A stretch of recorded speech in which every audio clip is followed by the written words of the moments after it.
சிங்கத்தின் பெருமை விரிவான பதிப்பு ஒரு பரந்த பசுமை காடு.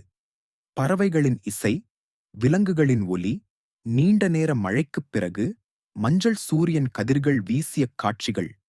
அந்தக் காட்டின் நடுவில் இருந்தது ஒரு பாறைமலை.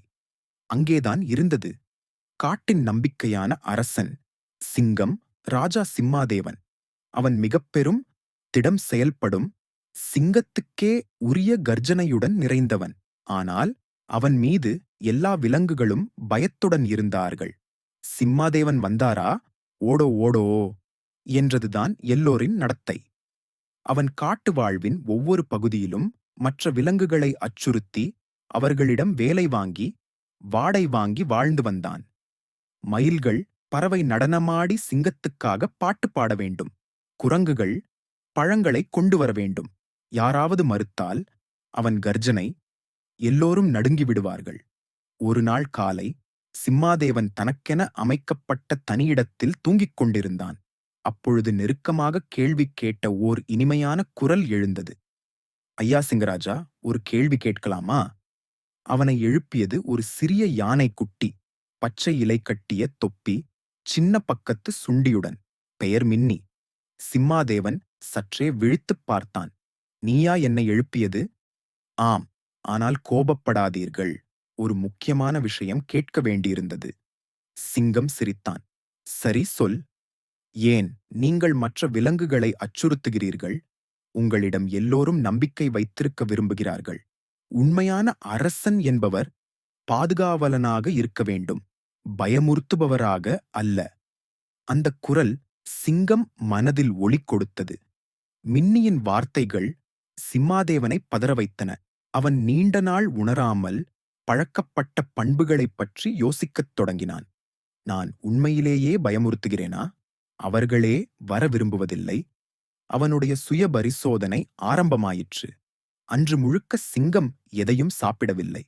மாலை நேரத்தில் அவன் ஒரு மலையின் உச்சியில் இருந்து காடையே பார்த்துக் கொண்டிருந்தான். அங்கு ஒரு குரங்கு தன்னுடைய குட்டிகளை பாதுகாத்துக் கொண்டிருந்தது.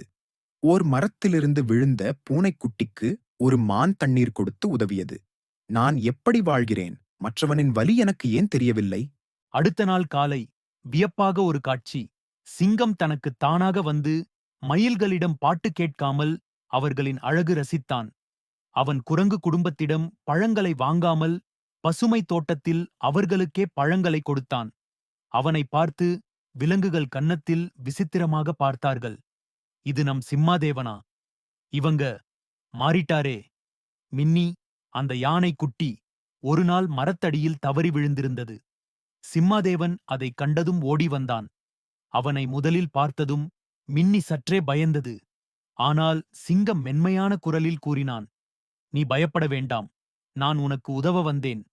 அவன் தன் வலிமையுடன் மின்னியை தூக்கி அதன் அம்மாவிடம் சேர்த்தான். அந்த நாளிலிருந்து சிம்மாதேவன் மற்ற விலங்குகளுக்கு தண்ணீர் தேடி கொண்டு வந்து கொடுத்தான். காயம்பட்ட மரப்பன்றியை கவனித்தான். தற்காலிக குடிகள் கட்டித்தந்தான். அந்த காடு சிம்மாதேவனை வனத்தின் ரத்தினம் என்று அழைக்கத் தொடங்கியது. விலங்குகள் ஒரு நாள் கூட்டமாகச் சேர்ந்தனர். பெரிய புலி, யானை, முதலை, மான், கழுகு அனைவரும் கூடி சிங்கத்திற்கு ஒரு விருதை பரிசளித்தனர். வனராஜா விருது. தன்னலமற்ற சேவைக்காக மின்னிதான் அதை வழங்கியது.